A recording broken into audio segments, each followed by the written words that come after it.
Frayne ton puts Yorkshire in driving seat despite Surrey fightback. Champions Surrey looked like their title defence was over, and without victory against Warwickshire last time out, it looked certain that they wouldn't be able to challenge at the top. But that was a timely win.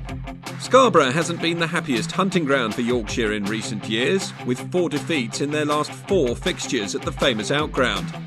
But under the glaring sun, they'd be given the opportunity to set a decent total, winning the toss and sending Adam Lythe and Will Frayne out to open. The start would be an impressive one, early boundaries setting the tone as the pair cruised.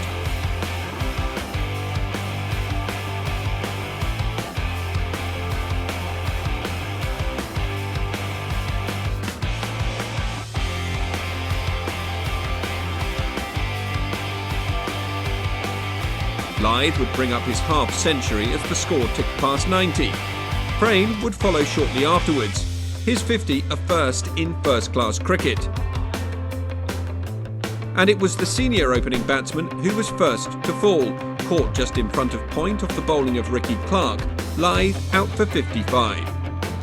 Yorkshire made it through to lunch though after that, a huge 130 scored off 29 overs, with a loss of just 1 wicket. They looked comfortable at the restart, Frayne now joined by balance. The Yorkshire youngster sensed an opportunity to convert his 50 as he reached the 90s in emphatic fashion, pulling Clark for 6 over mid-wicket. Balance was caught by Borthwicket's second slip off Clark, out for 23. But it wasn't long before Frayne brought up that maiden first-class century, an 18th 4 helping him across the line. Kohler Cadmore wouldn't find the same fluency with the bat, bowled by Clark for 5. With Newman leaning on naught, Frayne's innings finally came to an end as he edged Morkel through to Folkes, out for 106. Leaning would follow in the next over, caught at second slip by Borthwick, out for a duck. Willie played with his usual aggression, looking to take the fight back to the Surrey bowlers.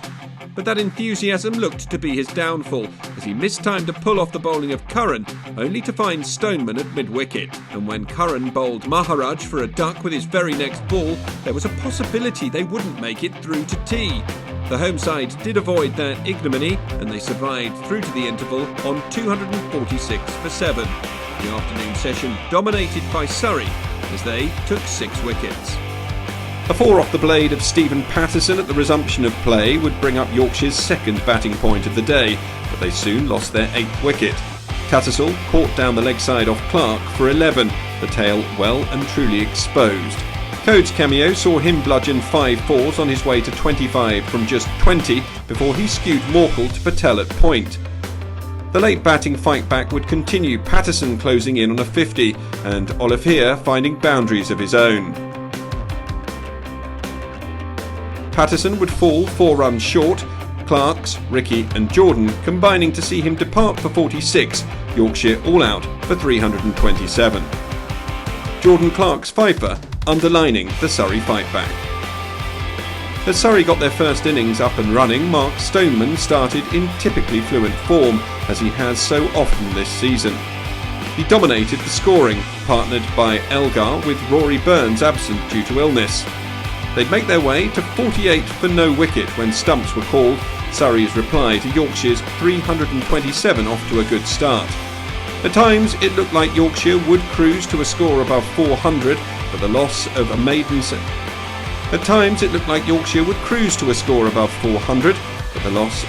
centurion Frayne led to a bit of a collapse, inspired by the bowling of Jordan Clark. The Surrey man's 5 for 77 was just his second first-class 5-wicket haul. Stoneman 100 helped Surrey to slender lead in tight game at Scarborough. Control of the contest at Scarborough had swung one way and then the other. Frayne's maiden first-class century had been a highlight for the hosts, but the Surrey attack had come back at the Tykes in the second session. Clark picking up 5 wickets for just the second time at this level. Both Surrey openers had batted well late in the day, Stoneman with the bulk of the runs, as the champions ended it on 48 without loss. He'd resume alongside Elgar standing in for Burns. Code provided Yorkshire with a breakthrough though, Elgar playing onto his own stumps for 19 as he tried to leave the ball. Borthwick would be into his work quickly, he and Stoneman helping Surrey past the 100 as Stoneman reached his half-century.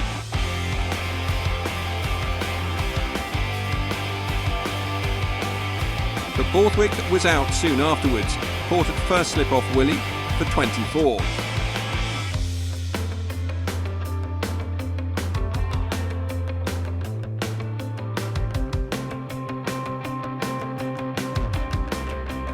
The new pair made it to lunch on 148 for 2, still some way behind their hosts' first innings total. They regrouped after lunch. 150 quickly reached as Stoneman ticked into the 90s. Patel wouldn't be able to stick around long enough to see the opener reach his century though, caught behind off Maharaj for 26. Stoneman's first county championship 100 of the season came 3 balls later, an edge wide of the slips going for 4.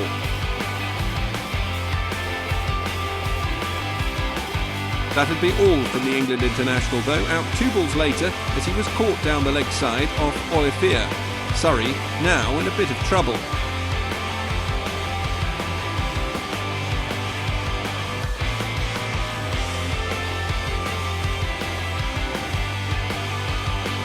At England pair, Folkes and Curran regrouped, first taking their side past 200 and then 250 as both men found the boundary.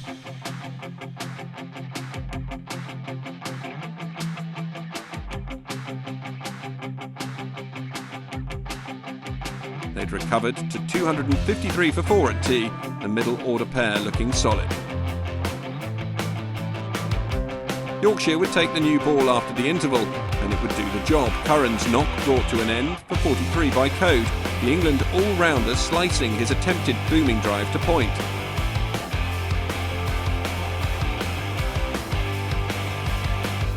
He'd repeat the trick a few overs later, Folkes caught by leaning at gully to depart for 40. Surrey now closing in on the Yorkshire total. That'd bring 18-year-old Jamie Smith to the crease, one of the latest off the Surrey production line. Willie ensured his innings would just be a cameo though, Lythe holding on to the edge at slip, Smith gone for 28.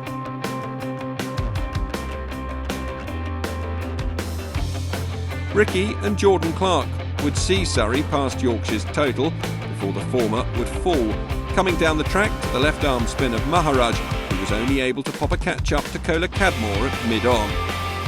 Replacement Morkel would last just 3 balls, bowled by Olivier for a duck.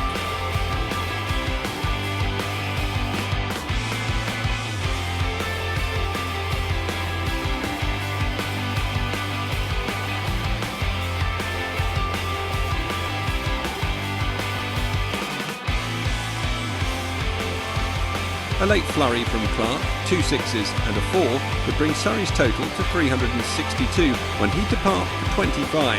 Another for Maharaj, the batting side all out with a lead of 35. Once again it had been a tough day to call. Stoneman's century anchored the Surrey innings, and at times it looked like Yorkshire had clawed back control with the ball. But they'll start day 3 with a deficit, albeit a slender one. The time is on the match's side, with 2 days down and 2 innings complete.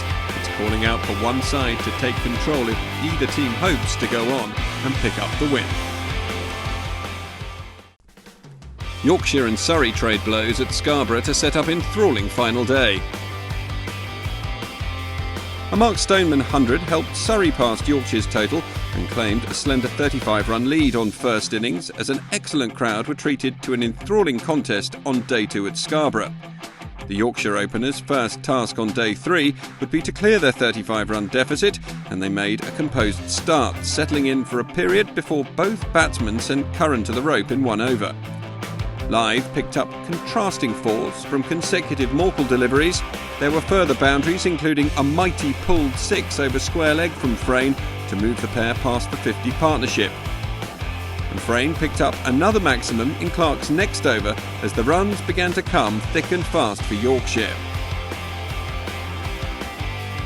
It was Ryan Patel who was able to break the stand as Frayne played a loose drive and Clark took a smart catch in the gully. Lythe and new batsman Balance were able to prevent any further damage before lunch, reaching the interval on 104 for 1 with a lead of 69 and a crucial session in the context of the match to come. Live moved to a second 50 of the game with a square cut off Curran, but balance didn't last long. He was trapped plumb in front soon afterwards by Curran. Live and Cola Cadmore counter-attacked in response with a succession of boundaries, with Batty clattered for 6. But Live fell for 68 as he edged Ricky Clark behind to Folkes. And Surrey were very much in the game when Clark struck again in his next over to remove Leaning for a pair. Cola Cadmore and Tattersall rallied to reach tee without further loss with a lead of 150. But Surrey felt if they could get another couple of quick wickets, they'd be in the driving seat in the game. Surrey seemed to be biding their time and waiting for the new ball as the evening session began at Scarborough. Tattersall cut successive Patel deliveries to the rope, before Batty drifted one past Cola Cadmore's outside edge, with Folkes taking the bails off in a flash. Willie went on the attack in typical fashion and peppered the boundary to move to 20 at quicker than a runner ball as the game moved on apace. But the new ball did the trick for Surrey, as Curran had Tattersall caught by Clark at first slip. Willie responded with more punishing boundaries as he looked to take the game beyond Surrey. But Curran found his edge on 43, with Borthwick pouching the catch at second slip. Maharaj sent Morkel to the rope twice in quick succession before the big paceman had him caught at second slip.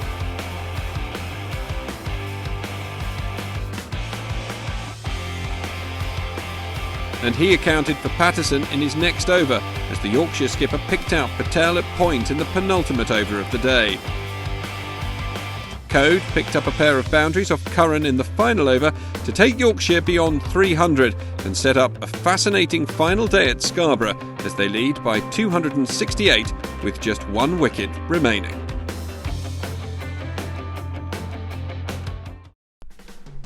Yorkshire break Surrey resistance to seal win in penultimate over. The contest in Scarborough had developed into a gripping one. Both sides had looked on top for large portions of the match, only for the other to put it back with either bat or ball.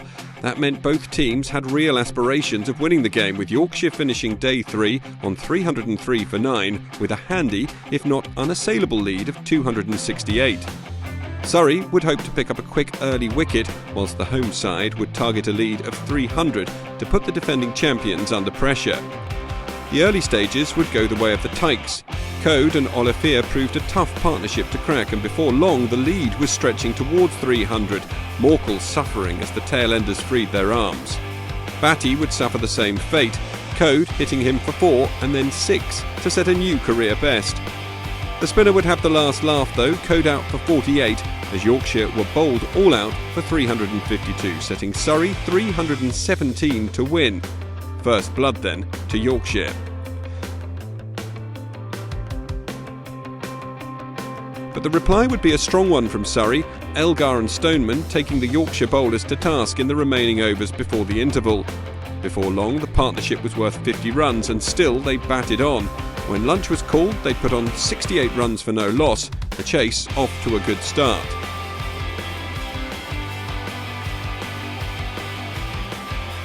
The total began to creep up towards 100, but the opening partnership would fall just short.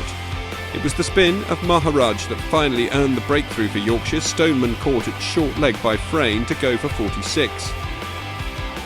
Elgar's 50 would come shortly afterwards, as he and Borthwick responded to the loss of the wicket with a series of boundaries.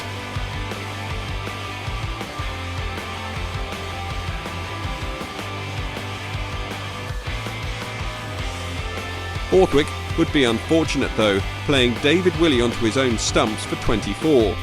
Tea was now fast approaching, but Yorkshire weren't done, not by a long shot. A mix-up in the middle provided an opportunity, and quick work from Willey saw Elgar run out at the non-striker's end for 71. 2 balls later, Code had Folkes' first ball, off-stump out the ground, the England keeper gone for a golden duck. Curran survived one more ball than his international colleague, caught behind, Surrey on the ropes, hemorrhaging wickets. They'd go to tea at 159 for 5, their innings in tatters and a serious regroup required if they were to take anything from this game. But the resumption would bring more of the same. Frayne with another catch at short leg, Patel the man to go, Maharaj with his third of the innings. And there'd be another in his next over. Clark caught behind for a duck. Clark bowled by Olivier for just one. And the very next ball would see Surrey down to their final wicket. Morkel went looking for a single, Smith sent him back, and the big South African was unable to beat Kola Cadmore's throw out without facing a ball. The match was all about survival now. Surrey down to one wicket, Yorkshire desperate to find a way to break the final wicket partnership. Batty and Smith frustrated the bowlers. The overs ticked down, the match began to be measured in balls remaining. The close of play fast approaching, and still no breakthrough. And then it happened. With 10 balls left, Olivier made the new ball talk. Batty tempted into a drive only to edge to Lyth at second slip. Gone for 4, game over. Yorkshire beating the champions by 123 runs. It had been a scintillating match with a little bit of everything. Frayne and Stoneman had shone with the bat in the first innings. Clark's fifer for Surrey a highlight. Maharaj making his mark on debut with crucial second innings wickets. On the face of it, the marginal defeat will be tough for Surrey to take. They pushed their hosts close throughout all 4 days, and in reality, the flip of a coin meant they were the side batting last on a pitch that had started to help the bowlers. Yorkshire, meanwhile, will be pleased to have broken their Scarborough hoodoo, having lost the previous 4 matches there.